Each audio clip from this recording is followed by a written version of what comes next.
का social background भी काफी मिलता जुलता था। और सबसे बड़ी बात यह थी कि दोनों फैमिलीज पिछले लगभग 35 सालों से एक दूसरे को जानती थी। दरअसल सिया की बुआ रेनू मित्तल और उनके हस्बैंड नरेंद्र मित्तल केतन के पिता विशाल अग्रवाल के कजिन मामा मामी लगते थे। केतन के दादाजी के मुताबिक जब शादी की बात चली तो इन्हीं दोनों ने बार बार भरोसा दिलाया कि सिया एक बहुत अच्छी और शांत स्वभाव की लड़की है। इतना भरोसा कि उन्होंने बार बार यही कहा कि आप बिल्कुल चिंता मत कीजिए, इस रिश्ते की जिम्मेदारी हमारी है। लेकिन सिर्फ इसी भरोसे और दोनों परिवारों की रजामंदी से यह अरेंज्ड मैरिज तय नहीं हुई, बल्कि सिया और केतन को एक दूसरे के साथ वक्त बिताने, एक दूसरे को समझने, जानने पहचानने, एक बॉन्ड बनाने का वक्त दिया गया। केतन के परिवार को वैसे भी शादी की कोई जल्दबाजी नहीं थी और वो चाहते थे कि दोनों एक दूसरे को पसंद करने के बाद खुद से फैसला ले। हालांकि सिया के परिवार वाले दोनों की जल्दी शादी कराने का प्रेशर बना रहे थे।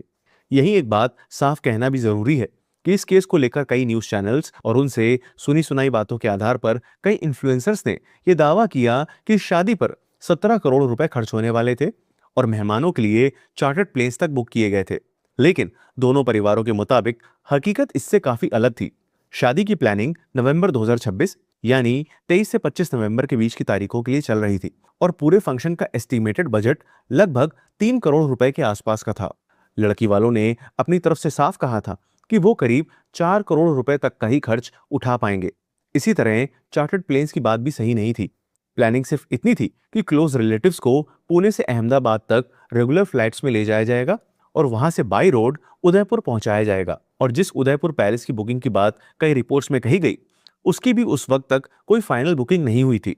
सिर्फ वेन्यूज को लेकर प्लानिंग और डिस्कशंस चल रहे थे। अब